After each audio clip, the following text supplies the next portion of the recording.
طريقي كي أراه يطيب. بسم الله الرحمن الرحيم. الحمد لله رب العالمين، والصلاة والسلام على أشرف الأنبياء والمرسلين نبينا محمد وعلى آله وصحبه أجمعين. Chers frères, chères sœurs, assalamu alaikum wa rahmatullahi wa barakatuh et bienvenue à tous et à toutes dans la continuité de l'étude du hadith Jibril, ce grand hadith qui demande à être médité, où l'enseignant et le meilleur des enseignants, Nabi alayhi salatu wassalam, qui vient expliquer et donner une explication de la religion de manière résumée et claire, et le plus privilégié des anges, Jibril, qui vient pour poser les questions en tant qu'étudiant, afin de poser les questions dont il connaissait les réponses. Mais c'était dans un but de venir enseigner cette religion aux compagnons présents, et que ça soit un enseignement bénéfique de la connaissance de cette religion. Donc il nous est demandé de méditer sur ce noble hadith, car ce sont des questions qui sont importantes. Et ce hadith, il a été rapporté par ce noble compagnon Omar ibn al-Khattab radiyallahu anhu, comme nous avons vu, qui était le deuxième dirigeant de l'État musulman après Abu Bakr as-Siddiq radiyallahu anhu, et il est décédé en l'an 23 de l'Hégire. Et donc il dit dans ce hadith qu'il rapporte, Omar ibn al-Khattab, بينما نحن جلوس عند رسول الله صلى الله عليه وسلم ذات يوم, un jour que nous étions assis auprès de l'envoyé de Dieu sallallahu alayhi wa sallam. C'était leur habitude, comme nous l'avons vu, afin de faire un résumé de ce qui a été vu dans les cours précédents, que c'était l'habitude des compagnons de s'asseoir auprès du messager d'Allah sallallahu alayhi wa sallam, afin d'apprendre leur religion, de prendre conseil, et même de demander sur des choses de leurs affaires mondaines. Donc c'était leur habitude d'être en assise et pouvoir tirer profit de la révélation. Et parmi ces assises-là, il y a un homme dont ils n'avaient pas connaissance, les compagnons qui étaient présents, ils n'avaient pas connaissance, qui est apparu d'une manière impressionnante, dont ils n'avaient pas l'habitude de voir. Donc c'était quelque chose d'étrange pour eux. Comme nous l'avons dit dans ce hadith qui a été rapporté, il dit اطلع علينا رجل شديد بياض الثياب شديد سواد الشعر لا يرى عليه أثر السفر ولا يعرفه منا أحد. Voici qu'apparut à nous un homme aux habits d'une vive blancheur et de cheveux d'une noirceur intense. Mais ce qui était étrange, c'est qu'il ne faisait pas partie des personnes résidentes dont les compagnons avaient l'habitude de côtoyer, donc ce qui prouvait qu'il était étrange à leur lieu de résidence, et donc qu'il était en voyage, mais il n'avait pas de traces de voyageur, car la personne qui est en voyage, en règle générale, il y a des traces qui prouvent cela, car la personne prend moins soin de son vestimentaire ou de soi-même, ce qui prouve des signes qui montrent que la personne est en voyage. Mais il n'avait pas ces signes-là. Et il s'est avéré que cette personne, qui est venue dans le but de poser des questions au messager d'Allah sallallahu alayhi wa sallam, est l'ange Jibril. Donc il est venu plusieurs fois sous forme sous forme réelle, car c'était les êtres humains, ils n'ont pas la possibilité de voir les anges sur leur création d'origine que au moment de la mort. Donc c'était le plus adapté afin de leur donner un enseignement.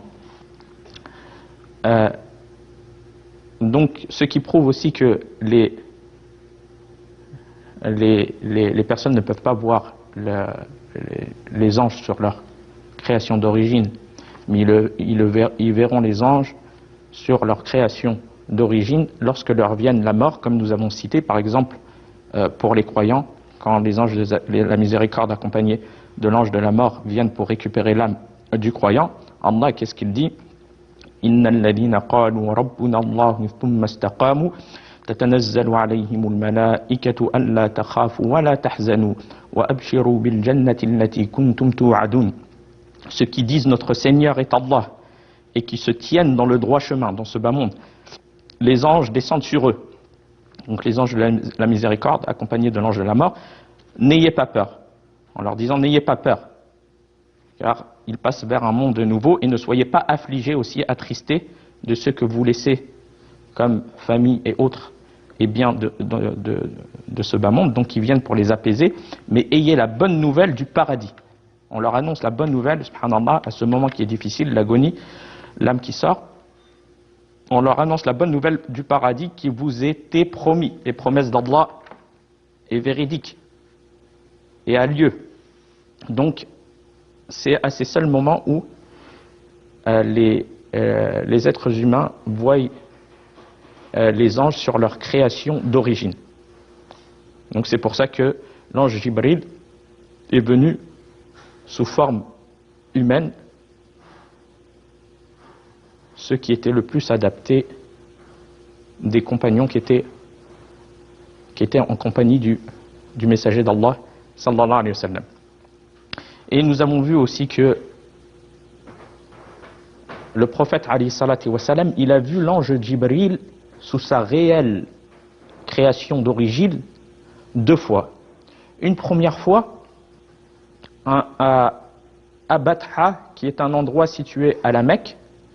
C'était un moment très difficile pour le messager d'Allah sallallahu alayhi wa sallam, qui subissait des nuisances et qui a été pris de tristesse de ceux qui subissaient de son peuple, or que le prophète alayhi salatu wa sallam, il les appelle à leur réussite, il les appelle à leur bonheur éternel. Malgré cela, comme nombreux messagers, tous messagers, ils subissent épreuve de leur peuple. Donc il a subi nuisance, et il a vu l'ange Jibril venir descendre sous sa création d'origine afin de l'apaiser et de le réconforter de ce qu'il subissait. Donc ça, c'était une des fois où le messager d'Allah sallallahu alayhi wa sallam a vu l'ange Jibril sur sa réelle création d'origine. La deuxième fois, lors de l'ascension, lorsque le messager d'Allah sallallahu alayhi wa sallam est arrivé jusqu'au 7e ciel. Au 7e ciel, à la limite où se trouve un arbre, Sidr, le jujubier, le prophète alayhi salatu wa salam, il a vu l'ange Jibril cette deuxième fois, et il avait 600 ailes, comme cela a été décrit par Ibn Mas'ud radiyallahu anhu concernant le verset d'Allah subhanahu wa ta'ala wa laqad ra'ahu nazlatan ukhra 'inda sidratil muntaha. Par Allah, il a vu l'ange descendre vers lui sous sa réelle apparence une autre fois. C'était auprès du jujubier de la limite. Le messager d'Allah sallallahu alayhi wa sallam a dit j'ai vu l'ange Jibril auprès du jujubier de la limite, et il était doté de 600 ailes. Comment l'ange Jibril est venu se positionner et est venu à l'assise du messager d'Allah sallallahu alayhi wa sallam? Il est venu, comme il a été cité dans le hadith, shadidu bayad al-thiyab, aux habits d'une vive blancheur, minan wadafa, de leur propreté, wa shadidu sawad al-sha'r, et aux cheveux d'une noirceur intense. Yani d'une belle apparence. Fi souratin jamila.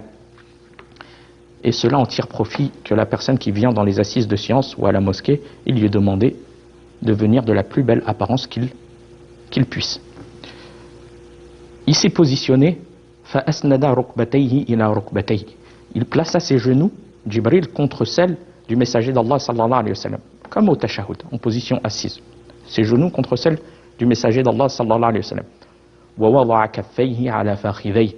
Et posa les paumes de ses mains, Jibril posa les paumes de ses mains sur ses propres genoux, sur ses deux cuisses. Donc, cela prouve la posture d'une manière modeste, de venir d'une manière modeste et polie devant le meilleur des messagers, sallallahu alayhi wa sallam, d'une posture qui ne permet de ne pas être distrait, calme, poli, bien positionné, proche, afin de tirer au maximum profit de l'assise et de pouvoir apprendre. Donc cela nous montre, nous donne un enseignement à nous, lorsque nous venons dans une assise, de venir d'une posture demandée, d'être poli, de se positionner proche de la personne qui donne le cours afin de pouvoir profiter au maximum de l'assise et de ne pas être distrait, de regarder à droite, à gauche et autres. Cela fait partie aussi du respect de l'assise, où aussi les anges recherchent ces assises de science. Les anges, il y a des anges spécifiques qui recherchent les assises de science.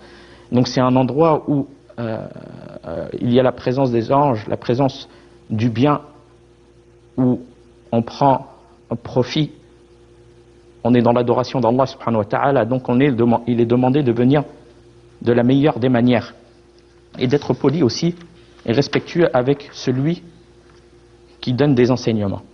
Puis qu'est-ce qu'il a dit dans la continuité du hadith? Jibril, qu'est-ce qu'il a dit? Il a appelé le prophète sallallahu alayhi wa sallam d'une manière dont les compagnons ils n'avaient pas l'habitude d'entendre, car il leur a été interdit de l'appeler par son nom. Il a été dit dans le hadith, قوله يا محمد أخبرني عن الإسلام. Ô Muhammad. Jibril il a appelé de cette manière-là. Ô Muhammad, informe-moi au sujet de l'islam. Alors que c'était quelque chose d'étonnant, car les compagnons ils n'avaient pas l'habitude, il leur a été interdit cela, de l'appeler par son nom. Allah subhanahu wa ta'ala il dit concernant le fait de la manière de l'appeler, alayhi salatu wa salam, Allah il dit la taj'alu du'a ar-rasul bainakum ka du'a ba'dikum ba'dha. N'interpellez pas le messager comme vous vous interpellez les uns les autres, comme vous vous interpellez les uns les autres. Donc il n'est pas permis de dire ô Muhammad, fils de Abdullah. Non, mais ce qu'il est demandé de dire Ya Rasulullah, ô messager d'Allah, Ya Nabiyillah, ô prophète d'Allah. Ibn Abbas radiyallahu anhu, il dit certains appelaient le messager, le prophète sallallahu alayhi wa sallam, ô Muhammad, de cette manière-là. Allah leur a interdit, comme le verset que nous avons cité, Allah leur a interdit cela par révérence pour lui. Et ensuite, ils dirent, cependant les compagnons, de suite, ils répondent au message,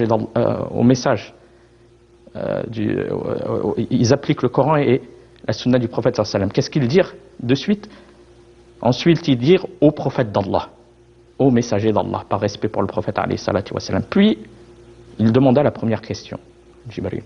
Akhbirni an al-Islam, informe-moi au sujet de l'islam. Cet islam avec lequel on chemine vers Allah subhanahu wa ta'ala. Qu'est-ce que c'est que cet islam? Car beaucoup de personnes n'ont pas la connaissance de la réelle signification de cette religion, de cet islam, avec lequel on chemine vers Allah et on adore Allah subhanahu wa ta'ala et on est soumis à la législation d'Allah par cet islam. Beaucoup se revendiquent musulmans par nom, car ils ont pris le nom à la naissance, mais ils nient beaucoup de choses de cette religion. Donc le fait de connaître, regardez la première question, il n'est pas venu pour demander, pourtant c'est le plus privilégié des anges. avec le plus privilégié des messagers. Il n'est pas venu pour demander une question qui est compliquée, ou ça demande une grande réflexion, des recherches et autres. Non, qu'est-ce que l'islam? Regardez les questions aussi qui doivent être posées. Le fait de poser des questions qui sont utiles. Qu'est-ce que l'islam? Explique-nous l'islam. Et ce mot, il englobe un sens énorme. Donc le prophète sallallahu alayhi wa sallam, il a répondu: Al-Islam, an tashhada an la ilaha illallah wa anna Muhammadan Rasulullah wa tuqima as-salah wa tu'ti az-zakah wa tasuma Ramadan wa tahujja al-bayt in istata'ta ilayhi sabila. L'islam est que tu témoignes qu'il n'est pas de divinité digne d'adoration si ce n'est Allah, et que Mohammed est le messager d'Allah, que tu accomplisses la prière, que tu t'acquittes de la zakat, que tu jeûnes le mois de Ramadan, et que tu accomplisses le pèlerinage à la maison sacrée, c'est-à-dire à la Mecque, pour celui qui en a les moyens physiques et financiers. C'est ça l'islam. Ce sont les bases de l'islam. Comme les piliers de la maison sont les bases de cette maison. S'il y a un pilier qui tombe, elle s'effondre. Mais cela ne veut pas dire que l'islam ne s'arrête à là. C'est-à-dire, c'est juste ça l'islam. L'islam, il a un sens plus large. Mais ça, ce sont les fondations, les piliers. Et sur cela, tu construis cette religion. Donc l'islam, il a un sens plus large que cela. Il ne s'arrête pas juste à cela. Car l'islam, il englobe tout ce que Allah subhanahu wa ta'ala il nous a ordonné d'accomplir, et il nous a ordonné de délaisser, donc ce qu'il nous a ordonné de faire, et de délaisser ce qu'il nous a ordonné de délaisser. Ça englobe tout cela. Et la personne a fait cela du mieux qu'elle peut. C'est pour ça qu'Allah subhanahu wa ta'ala il dit: Ya ayyuhalladhina amanu udkhulu fi silmi kaffah wa la tattabi'u khutuwati ash-shaytan innahu lakum aduwwun mubin. Ô vous qui croyez, embrassez totalement l'islam et ne suivez point les pas de Satan qui veut te dévier du droit chemin, car il est pour vous un ennemi déclaré. Allah ordonne à ses serviteurs croyants d'accomplir tous les rites de l'islam, de pratiquer tous ses commandements et de délaisser tous ses interdits autant qu'ils peuvent. Et Inch'Allah ta'ala, au prochain cours, nous continuerons dans la continuité des enseignements de ce hadith. Wa fil khitam, هذا والله أعلم وصلى الله على نبينا محمد والسلام عليكم ورحمة الله وبركاته. عالمين تطيب أسعد قلوبا بالهداية والتقى ونر طريقي كي أرى